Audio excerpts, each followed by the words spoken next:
Le problème qui se pose à propos du logement des personnes âgées, c'est que la plupart, c'est-à-dire 57% globalement, sont propriétaires de leur logement. Et elles sont propriétaires en général d'un très grand logement. Donc les personnes âgées, et souvent ce sont des femmes, ceux qui se retrouvent seuls, n'ont plus forcément les moyens d'entretenir ces maisons. Donc ça c'est le gros problème, parce qu'il existe des aides, tant au niveau du conseil départemental, de la sécurité sociale, et de la région aussi qui apporte une aide pour l'amélioration de l'habitat. Il y a des aides effectivement, mais qui sont insuffisantes pour réparer et mettre à niveau des logements qui font des fois 200 mètres carrés et plus. Donc ça c'est le vrai problème, c'est que faire de cet habitat que les gens ne veulent pas quitter parce qu'ils y ont passé leur vie, mais qu'ils n'ont plus les moyens de les entretenir.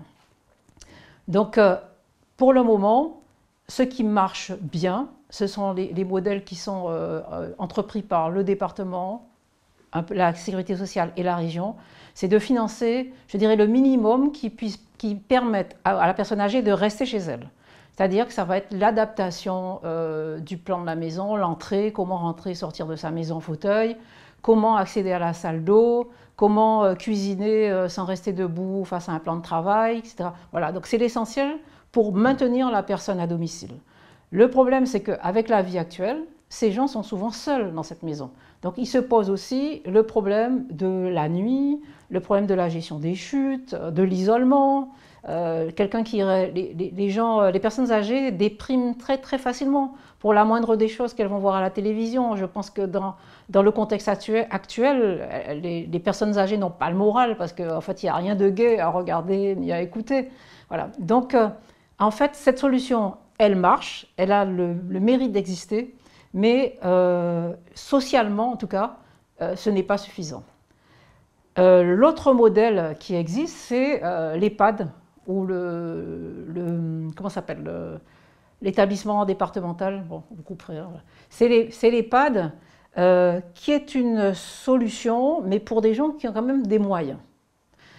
Alors, comment ça se passe? Ceux qui ont les moyens et qui veulent faire le choix d'aller en EHPAD, il n'y a pas de problème.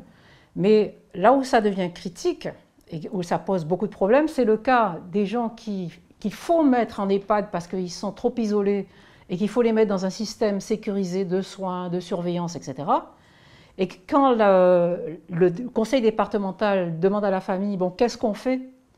Et qu'il n'y a personne pour prendre une décision, en fait, cette personne est placée d'office. Alors, ce qui est dramatique dans cette solution-là, c'est que le problème, les descendants n'ont pas réglé le problème de leurs parents. Et quand la personne décède, il y a souvent des drames parce qu'il y a un règlement de compte devant le notaire. D'accord ? Sois plus précise quand tu dis règlement de compte, parle d'argent en fait. Voilà. En fait, la personne âgée est placée en EHPAD. Personne ne se met d'accord pour savoir qui va payer. Il y en a peut-être un qui va payer, mais forcément il aura des factures. Et quand la personne décède, que tout le monde se retrouve devant chez le notaire, eh bien, il y en a qui pensent qu'ils vont avoir un héritage, mais quelquefois, il y a aussi l'héritage de la dette de l'EHPAD. Voilà. Donc ça crée de gros problèmes au niveau des fratries. Ça, vraiment, il y a des choses qui qui sont irrécupérables. C'est la fâcherie à jamais. Voilà. Globalement, je dirais qu'un séjour dans un centre où il y a un minimum de prise en charge de soins, de surveillance, etc., c'est globalement entre 1 700 € et 3 000, 3 500 €. Donc quand on connaît le niveau de retraite des personnes ici, qui ont des petites retraites, ce n'est pas possible. Donc soit les enfants, les descendants participent à ces frais, ou alors ils ne se mettent pas d'accord, et forcément c'est le conseil départemental qui va prendre cet aspect financier des choses, mais à la fin, devant chez le notaire, ils seront obligés de rembourser cette dette au département. Voilà. Alors, le problème de l'EHPAD, c'est le coût de ce choix de garde ou de logement par rapport au niveau de retraite qu'il y a en Guadeloupe. Il y a certes une classe de fonctionnaires, de gens qui ont des salaires avec la rémunération supérieure de 40% et autres, Mais il y a le gros des troupes, des gens qui ont été, je dirais, employés dans des petits commerces, et surtout le problème des gens qui ont travaillé dans l'agriculture ou chez des personnes en tant que personnel de maison, etc. Quelquefois pas déclarés, donc il y a des trous dans les carrières. Il faut se rendre compte que entre un placement en EHPAD qui varie, allez, je dirais, de 1 700 € à 3 000, 3 500 €, quand on a 450, 500 € de retraite, ce n'est pas possible. Donc l'apport complémentaire qui doit être fait par les enfants, soit il est possible, soit il n'est pas possible parce que les enfants ne sont pas forcément dans une situation plus aisée. Donc en fait, ce n'est pas une solution, en tout cas ce n'est pas une solution suffisante, et donc il faut trouver d'autres pistes pour pouvoir loger ces personnes-là. La piste qui a été, je dirais, engagée par la région, c'est d'aider à l'amélioration de l'habitat des personnes qui sont par exemple dans des logements de type LLTS, logements locatifs très sociaux. Souvent, ces logements-là, ils ont 40 ans, parce que la période des LLTS, c'est globalement les années 80. Ces logements sont souvent dans le même état qu'on les a livrés en 1980. C'est-à-dire qu'il n'y a pas eu de travaux à l'intérieur. Et donc, avec la subvention qui est donnée par la région, c'est pas une subvention en fait, c'est une aide sociale, d'accord, à l'amélioration de l'habitat, c'est 20 000 €. 20 000 €, quand on a un logement qui fait 80 mètres carrés, en fait, on ne va pas très loin. Parce que le problème qui se pose là, c'est qu'on est dans un logement familial, où il y a une personne qui réside à demeure, c'est une personne âgée. Il y a des enfants qui sont soit sur le territoire, soit à l'extérieur. Mais ces 20 000 €, en fait, il n'y a pas de programme pour les dépenser. Tout autant que le département, lui, il attribue l'argent qu'il donne au maintien, aux travaux minimums pour maintenir la personne dans le lieu, au niveau de la région, ça s'appelle bien amélioration de l'habitat. Le problème qui se pose, c'est que souvent, les entreprises agréées pour faire ces travaux ont en face d'elles non pas la personne âgée toute seule, mais les futurs héritiers. Et là, moi personnellement, je trouve qu'il n'y a pas suffisamment d'encadrement, que ça ne devrait pas être les opérateurs qui vont faire les travaux, qui décident de ce qu'ils vont faire comme travaux ou pas. Donc je pense qu'il y a un cahier des charges où il y a des gens qui doivent décider au-delà, visiter les maisons et établir le programme des travaux à faire dans les 20 000 €. Quand l'entrepreneur ou l'opérateur vient pour réaliser les travaux, pour faire le devis, en fait, il peut se retrouver face à la personne âgée qui va lui expliquer ses difficultés dans le logement, il fait trop chaud, la toiture n'est pas isolée, je n'ai pas de salle d'eau, ma cuisine je ne peux pas m'asseoir parce que j'ai des placards qui m'empêchent de m'asseoir devant mon évier, etc. Là encore, il a le récit de la personne âgée qui est concernée par le maintien à domicile. Mais souvent, cette personne âgée est accompagnée, je dirais, d'un futur héritier. Donc, vous imaginez très bien que ça c'est humain, on ne peut pas empêcher les gens de dire oui mais bon ma mère là elle va clamser dans 2 ans, peut-être que ce n'est pas la peine de faire trop de dépenses, je pense que la toiture c'est plus important à faire que toute autre chose. Donc là je pense que vraiment il faut accompagner cette démarche, il faut qu'il y ait des gens qui vérifient, qui décident de ce qu'on va faire ou pas. Peut-être qu'il ne faut pas entreprendre des travaux sur la totalité du logement, mais déterminer une cellule de vie pour la personne qui est là à demeure, de manière à ce que ça soit confortable pour elle. Il y a eu en 2018-2019 un plan logement outre-mer qui est très intéressant parce que c'est globalement la première fois qu'on interrogeait largement les outre-mer sur les problèmes qu'ils ont par rapport aux logements qui sont fabriqués chaque année avec la LBU, les logements qui existent, qui sont sur le marché, et notamment ceux des personnes âgées. Et après une large consultation, donc on a eu le rapport du ministère de la cohésion et de la solidarité qui avait retenu 2 pistes en ce qui concerne les outre-mer. La première piste, c'était de travailler à dégager je dirais, de l'argent pour travailler pour amener de la richesse dans les actions de cohésion sociale. C'est-à-dire que quand des personnes âgées sont dans un même immeuble, parce que les gens restent très longtemps dans les logements sociaux, donc il y a un moment où on se retrouve avec que des vieux dans ces logements-là.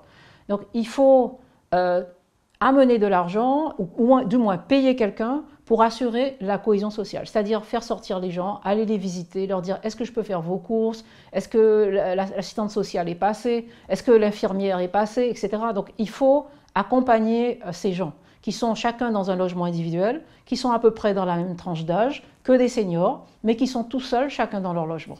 Donc on ne peut pas les laisser comme ça, parce qu'il y a quand même, ces gens se retrouvent au bout d'un moment en détresse, plus ils vieillissent et plus ils sont en détresse, parce qu'ils n'ont pas de vie, ils sont chacun dans leur appartement, il n'y a pas de vie sociale. La deuxième piste, qui était indiquée sur le plan logement outre-mer, c'était de faire une enquête, de réaliser une enquête sur les difficultés qu'il y avait à créer des pensions de famille. Voilà.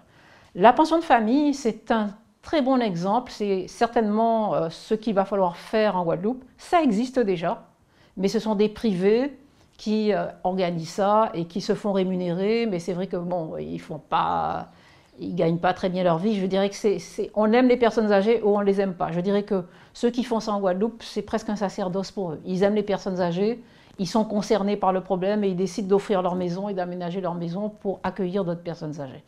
Mais l'idée du ministère, c'est d'aller un peu plus loin, c'est de trouver des porteurs de projets, privés ou publics, qui vont créer ce qu'on appelle des pensions de famille. Ces pensions de famille, dans l'esprit du ministère, c'est en fait de créer une forme d'habitat inclusif. Alors, qu'est-ce qu'ils entendent par inclusion? C'est-à-dire prendre en compte effectivement des personnes âgées isolées. Il y a des gens qui n'ont pas de descendants, ils se retrouvent dans la vie, ils n'ont aucun descendant.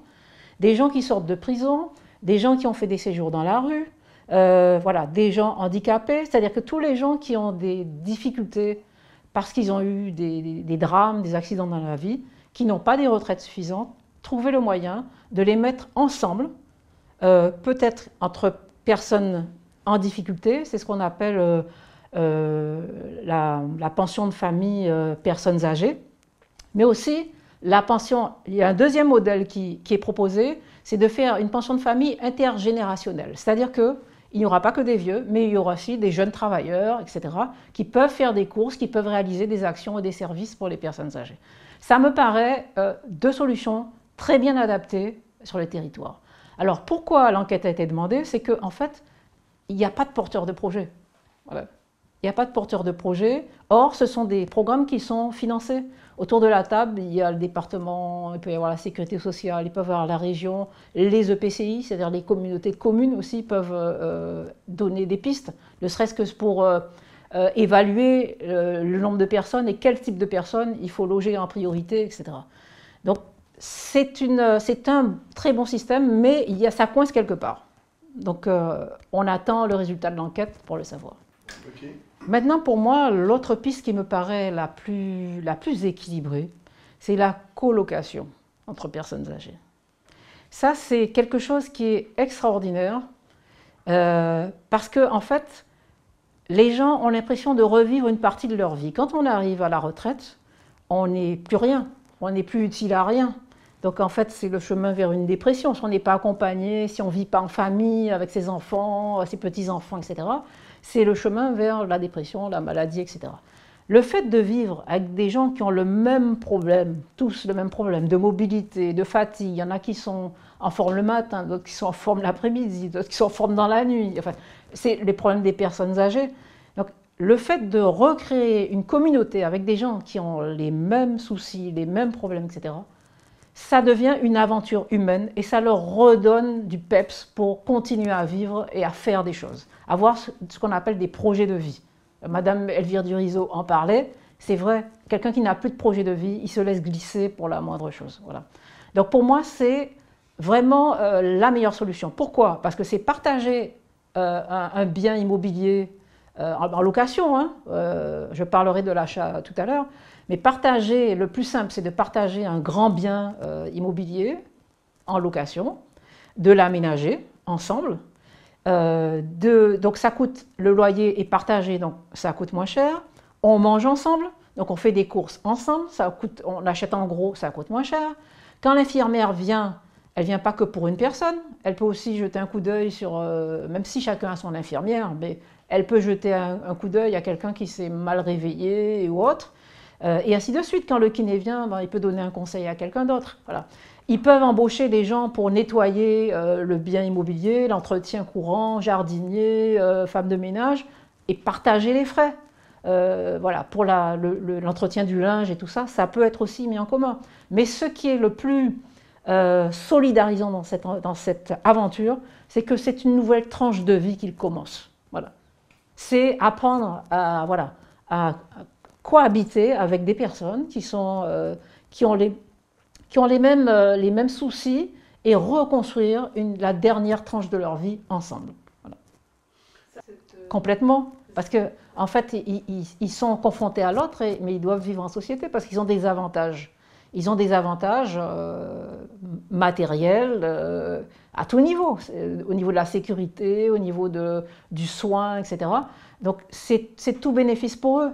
Mais ce qui les rapproche, et les gens qui sont comme ça en colocation, au bout d'un certain nombre d'années, ils disent « ouais, mais on vit une aventure super, parce qu'on fait plein de choses ensemble. On va au cinéma ensemble, parce qu'il y a un tel dans notre groupe qui conduit encore bien, donc il conduit la voiture. Ils achètent même des véhicules ensemble. Donc ça, voilà. Et celui qui est le plus apte à conduire va conduire, il va les emmener voir un film, un festival, etc. Ils peuvent sortir, ils peuvent s'amener mutuellement chez le médecin ou faire un examen. Donc c'est la vie qui recommence, mais au service des problèmes des personnes âgées. Donc ça, pour moi, c'est une superbe aventure. Voilà. Alors, ce qui se passe maintenant, c'est que ce système de colocation, il a démarré à Montpellier dans les années 80. C'est une psychologue qui a décidé de créer des colocations et d'écrire le cahier des charges, parce qu'on ne peut pas laisser des gens on peut pas laisser des gens s'installer comme ça dans la colocation sans accompagner cette démarche d'un cahier des charges, voilà, de la vie en commun, de ce qu'on paye en commun, de ce que c'est que la vie privée, parce qu'il faut garder aussi une vie privée, chacun a droit à sa vie privée. Donc, cette dame s'est attelée à ce travail et elle a commencé son expérience en passant des petites annonces. Elle était de Montpellier, mais elle se doutait que Montpellier, ça serait peut-être pas suffisant pour développer ce programme-là à grande échelle. Et donc, elle a fixé des rendez-vous à des gens qui étaient qui étaient intéressés à ce type de projet. Elle leur a dit, ben voilà, vous venez le premier mardi du mois à Paris, Beaubourg, dans le café un tel, à 14 h, et vous venez rejoindre, il y aura un panneau, projet de colocation senior, vous venez ou vous ne venez pas, vous pouvez rester à nous regarder, à nous écouter, et puis le jour où vous serez prêt à rentrer dans le cercle, vous viendrez. Et en fait, au bout de 2 ou 3 ans, les gens ont mis du temps. Les premières colocations, ça a mis du temps. Les gens ont mis 2-3 ans à se mettre d'accord sur la colocation. Et puis aujourd'hui, en fait, les choses se sont largement développées parce que non seulement ils se mettent en colocation, ils se mettent en copropriété. C'est-à-dire qu'ils arrivent à... Il faut compter un plan d'1 an à 2 ans, hein, même pour une copropriété. Ils se fréquentent, ils essaient de faire des choses ensemble, de voyager, et puis quand ils sont d'accord, ils disent « Ok, on va pouvoir vivre ensemble ». Ils cherchent à acheter un bien, souvent à la campagne, avec un extérieur agréable, et ils s'installent en tant que copropriétaires de ce bien. Ça marche très, très bien. Voilà. Alors, pourquoi je parle de ce projet pour la Guadeloupe? C'est qu'on sait qu'en 2030, la génération des 60 ans sera la catégorie de population la plus importante en Guadeloupe. Ceux qui ont 60 ans en 2030, ils ont travaillé, ils ont gagné leur croûte, je veux dire, ils ont des retraites correctes dans l'ensemble. Donc, en fait, c'est une population qui s'est déplacée, qui a voyagé, qui a vu du monde, qui a fréquenté d'autres personnes. Et je pense que cette classe d'âge va pouvoir adopter ce type de logement. Parce que je pense qu'ils sont prêts, ils sont ouverts à se mélanger à des personnes d'autres cultures pour partager une expérience sociale ensemble. Voilà. Alors moi, je pense que pour les gens qui ont de très grands logements, de très grandes maisons, ça c'est... Ouais. Tout à l'heure, on a vu que la plupart des personnes âgées aujourd'hui avaient de très grandes maisons, souvent avec ce qu'on appelle un haut et bas. Ce sont des maisons qui ont été construites dans les années 50, Il y avait un espèce de plan type de logement qu'on retrouve avec en bas un garage, deux places, deux voitures, un studio, une buanderie, etc. Et puis à l'étage, autant de chambres qu'il y avait d'enfants. C'est-à-dire que des fois, il y a 5 chambres, 7 chambres, etc. On rêvait, alors que dans la case, il y avait une pièce pour les parents, une pièce pour les enfants. Là, on était passé au rêve, c'est-à-dire chaque enfant a sa chambre. Aujourd'hui, les enfants, ils ne vont pas forcément revenir. Ce type d'habitat ne les intéresse pas, le quartier ne les intéresse pas. Donc les personnes âgées se retrouvent avec un bien, mais qu'elles n'arrivent pas à entretenir parce que c'est trop lourd. Ce sont des maisons qui ont aujourd'hui 70 ans. Donc il y a de gros travaux à faire dedans. Donc moi je pense que pour quelqu'un qui a ce type de logement, je pense qu'ils peuvent se proposer, ils peuvent aller au-devant des opérateurs, ils peuvent proposer leur logement au département. Ils peuvent s'adresser à un professionnel, un architecte qui va leur proposer un plan de rénovation de leur logement et d'adaptation. Le plus souvent, qu'est-ce qu'il faut faire? Des fois, il faudra peut-être sacrifier une chambre pour faire 2 salles d'eau. Parce que souvent, il y a peut-être 5-7 chambres, mais peut-être qu'une seule salle d'eau. Donc voilà, et je pense qu'en allant en consultation, voir un architecte avec les plans de leur maison, ils peuvent avoir un avis et puis après se rapprocher du département pour voir si financièrement ils vont être aidés ou pas. Voilà. Alors, aujourd'hui, si on doit récapituler l'offre, soit on est éligible donc à l'aide, je dirais, sociale, que ce soit du département, de la sécurité sociale ou de la région, soit on a les moyens financiers, on est accompagné par ses enfants, sa famille, parce que bon, à cet âge-là, on n'a plus de prêt à la banque, donc, ou alors on a des économies, où on a touché l'assurance vie du mari qui est décédé. C'est une réalité, les hommes partent avant les femmes, donc souvent les femmes peuvent aussi avoir à disposition des moyens éventuellement pour aménager ces maisons. Et dans le parc social, en fait, il y a globalement rien qui n'a été fait pour les personnes âgées. On a fait des logements pour les personnes à mobilité réduite, mais ça ne suffit pas à faire un logement pour personnes âgées. Voilà. Ce qui est important pour une personne âgée, c'est d'avoir des voisins qui sont dans le même cas de figure, des voisins qui peuvent veiller sur elle. Donc il y a une première opération qui s'est faite sur Grand Camp. Maintenant, certains bailleurs, ils ne sont pas nombreux malheureusement, commencent à se dire ce qui va ramener un peu d'équilibre dans nos opérations de logement, c'est la diversité des âges et des générations. Parce que quand on fait des résidences que de F3, F4, on va avoir je dirais la tranche d'âge de femmes, souvent seules, avec des enfants à élever. Il manque d'autorité parentale, il manque l'autorité des personnes âgées, etc. Donc en fait, repenser peut-être un étage ou une partie d'un bâtiment pour une résidence de personnes âgées, ça va ramener du lien et ça va ramener de l'équilibre dans la vie. Parce qu'on ne peut pas continuer à concentrer des problèmes avec des familles monoparentales dans des résidences. Quelquefois, ça atteint presque 100% des logements. Donc vous imaginez bien que ces femmes, elles sont obligées de travailler. Donc gérer des enfants, les horaires scolaires, le travail, etc., c'est pas évident. Donc elles sont très critiquées, mais elles ne sont pas aidées non plus. Elles sont toutes seules face à ce problème.